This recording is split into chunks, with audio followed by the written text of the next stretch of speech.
এই আয়োজন আমি শুধু চেষ্টা করেছি, বাস্তবায়ন এবং সফলতা এনেছেন আপনারা। আপনাদেরকে ছাড়া এটা কখনোই সফল হতো না। এবং স্যাররা অনেক আন্তরিক ভাবে এখানে এসছেন। স্যারদের এই কৃতজ্ঞতা আমি কোনোভাবেই বলে প্রকাশ করতে পারবো না। স্যাররা যেভাবে আমাদেরকে ভালোবাসছেন, যেভাবে ছাত্রদেরকে উৎসাহিত করেছেন এবং আমাদের অনুষ্ঠানটাকে আগ্রহ প্রকাশ করেছেন, আমার আব্বা সবসময় বলছেন যে স্যাররা সবাই খুব খুশি হয়েছে এবং সবাই চাচ্ছে যে এই ধরনের প্রোগ্রাম বারবার হোক। আমরা চেষ্টা করব অবশ্যই ইনশাআল্লাহ এটাকে যতবার সম্ভব বছর বছর অ্যাটলিস্ট এই ধরনের একটা উদ্যোগ নেওয়া, যাতে সবাইকে আমরা হেল্প করতে পারি। আমাকে অনেকেই বলছেন যে ভাই আপনি লন্ডন থেকে যাচ্ছেন, রিসেন্টলি যাচ্ছেন, হেলিকপ্টারে করে গ্রামে যান। আমি বলছি দেখো, একটা হেলিকপ্টার করে যদি আমি গ্রামে যাই 1 লক্ষ টাকা লাগবে। 1 লক্ষ টাকা দিয়ে আমি 50টা স্টুডেন্টকে হেল্প করতে পারবো।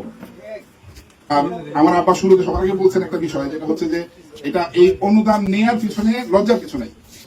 এই অনুদান একটা উৎসাহ, যেটা উৎসাহটাকে আমাদেরকে সামনের দিকে নিয়ে যাবে। আর কখনোই গিভ আপ করা যাবে না। গিভ আপ মানে হচ্ছে যে কখনো হতাশ হওয়া যাবে না, চেষ্টা করতে হবে। আজকে দেখো আমি এখানে যে এসছি, এটা কিন্তু আমি এসছি কেন, আমার আব্বা চেষ্টা করছেন। এই চৌকি মোহনপুর প্রাইমারি স্কুল থেকে উনি পড়ে বড় একটা পজিশনে গেছেন, ওইখান থেকে আমাকে নিয়ে গেছেন, আমি আরো বড় পজিশনে গেছি ওনাদের দোয়ায়, তোমাদের দোয়ায়। তো এইটা হচ্ছে একটা অপরচুনিটি তৈরি করা। আমরাও চেষ্টা করবো যাতে করে এই অপরচুনিটিগুলো তোমরা সবাই পাও এবং একটা সময় এইরকম ব্যারিস্টার হবো, একটা না 50টা থাকবে ইনশাআল্লাহ। আর আরেকটা বিষয় হচ্ছে যে আমাদের আচরণ যেন স্বচ্ছ থাকে, আমাদের আচরণ যেন নিট এন্ড ক্লিন থাকে, আমরা যাতে সৎভাবে বড় হতে পারি। যত সততা থাকবে, যত স্বচ্ছতা থাকবে, আমাদের জীবন তত সফলময় হবে। আর হচ্ছে ব্যাপার হচ্ছে যে একা একা আসলে কিছু করা সম্ভব না। তুমি যদি অনেক দূর যেতে চাও তাহলে দলবদ্ধভাবে যাও। সুতরাং আমার সাথে তোমরা আছো তো ইনশাআল্লাহ। আমি একা হাঁটতে চাই না, আমি সবাইকে নিয়ে হাঁটতে চাই ইনশাআল্লাহ। প্রথম যখন অপুকে স্কুলে যাই, এই স্কুলে নেওয়া হয়, তখন মিলাদ দিয়ে তাকে স্কুলে ভর্তি করা হয় এবং স্কুলের স্যারকে আমি অনুরোধ করি, স্যার আমার ছেলেটাকে একটু দেখবেন। তো স্যারেরা খুব আমার ছেলেকে খুব সহায়তা করে। তার আসল নাম হইল জাহিদ আল নাইম অপু, ভুইয়া মোহাম্মদ জাহিদ আল নাইম অপু, ডাক নাম ব্যারিস্টার অপু।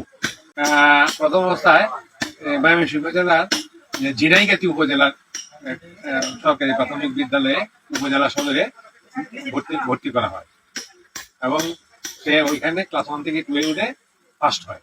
শিক্ষা অনুদানের পাশাপাশি ড্রাইভিং লাইসেন্স প্রদান, সেলাই মেশিন প্রদান, তারপরে দুস্থ ও অসহায়দের চিকিৎসার জন্য একটি দাতব্য চিকিৎসালয় গঠন এবং আল্লাহর রাস্তায় মানুষ যাতে চলতে পারে এর জন্য একটি হেফজখানা করার জন্য উনি আশ্বাস প্রদান করেছেন এবং মত প্রকাশ করেছেন। হ্যাঁ, সে একটা প্রচুর দেশপ্রেমী। আমি মুগ্ধ হয়ে যাই। তার চরিত্র, তার সততা এবং তার কথাবার্তা আমাকে মুগ্ধ করে। আমি বিমোহিত। দেশের প্রতি টান, দেশপ্রেম তাকে সবসময় উজ্জীবিত করে। কখন দেশের মানুষের সেবা করতে পারবে, এটা তার একমাত্র চিন্তাধারা।